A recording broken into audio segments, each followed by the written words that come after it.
Good morning, everybody. This is Nick from Avid Automotive in High Falls, New York. I'm shooting this video today more of a public service announcement and maybe a little bit of an educational video on the purchasing of a used car.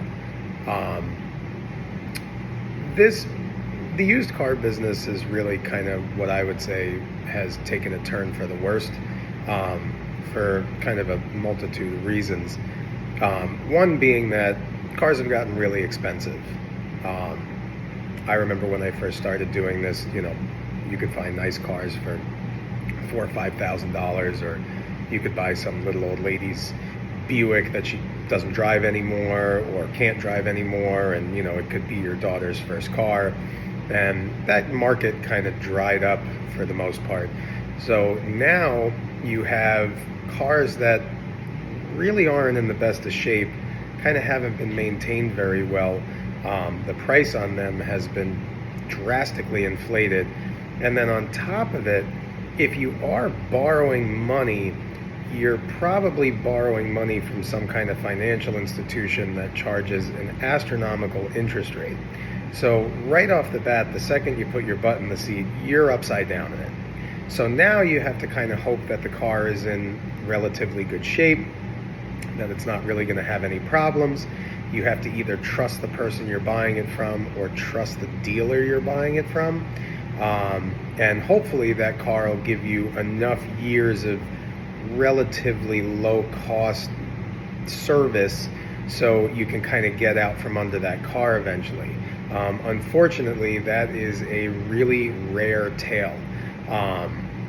One of the biggest problems is used car dealers. They basically go to an auction, they buy cars, they bring them back, they doll them up, they put them out on the lot, and away you go. The issue is a lot of used car dealers, especially used car dealers that don't have a service department attached to them, usually they don't love fixing cars up to like top notch. Reason being, that gets really expensive when you have to pay somebody like me to fix the car for you. So one of the things that I would do if I was purchasing a used car is I would basically make sure that it is going to a shop in the area or close to you, or if you're traveling to go look at the car, maybe find a car that has zero affiliation with that repair shop and has, a high, Google rating, and, have them check the car out and tell them, say, listen, I'm more than willing to pay your hour's labor, because if you're really interested in the car, let's say their labor rate is $150 an hour, and that $150 an hour, or that $150 for the hour of looking the car over, can save you a lot of headache. Another thing is, if you're purchasing the car where rust is an issue, New York, anywhere where there's, massive amounts of salt on the road during the winter, you really, really have to check these cars out for structural integrity when it comes to, a rusted frame or rusted suspension components, because there are certain parts of the car that, even though, yes, my saying is anything's fixable, anything's replaceable, but how much is that going to cost? If the frame, if certain parts of the frame are rusted out, there are instances where we do replace, some frame members or some heavy duty suspension components. The problem is if the car that the frame bolts to is rusted to a point where it fails inspection, you just put yourself in a world of pain. Now you have to go back to the dealer, try to throw them under the bus with the DMV. If maybe by the grace of, I don't even know, this dealership is willing to give you your money back to save face, which let me tell you, rarely happens. That's really a tough situation.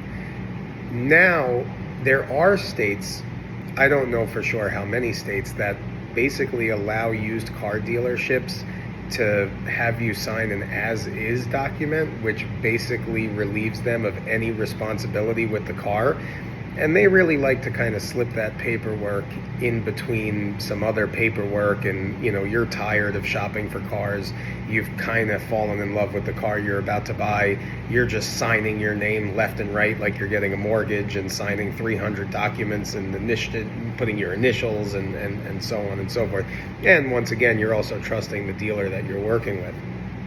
So the takeaway from this is, I know some people absolutely have to buy used vehicles. That's just the way life is.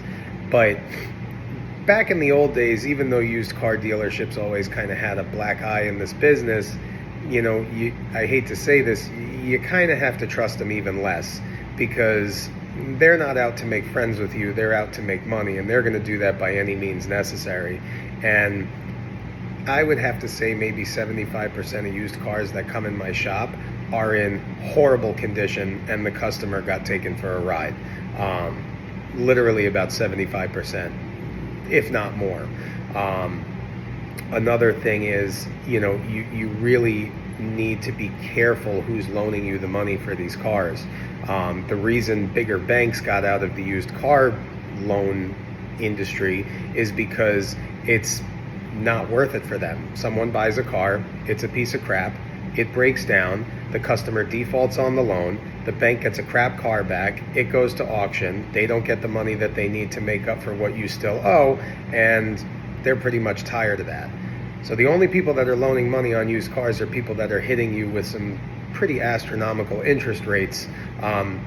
In their defense, mostly, I would imagine that's to protect themselves, because they kind of know the game. I don't even know why they would want to be in it.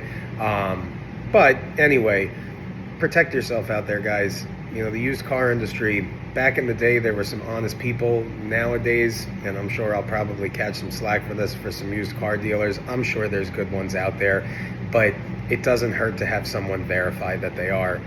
If you have any questions or concerns, please feel free to comment, like the video if you liked it, and subscribe to my channel if you want to hear more. Talk to you soon, guys.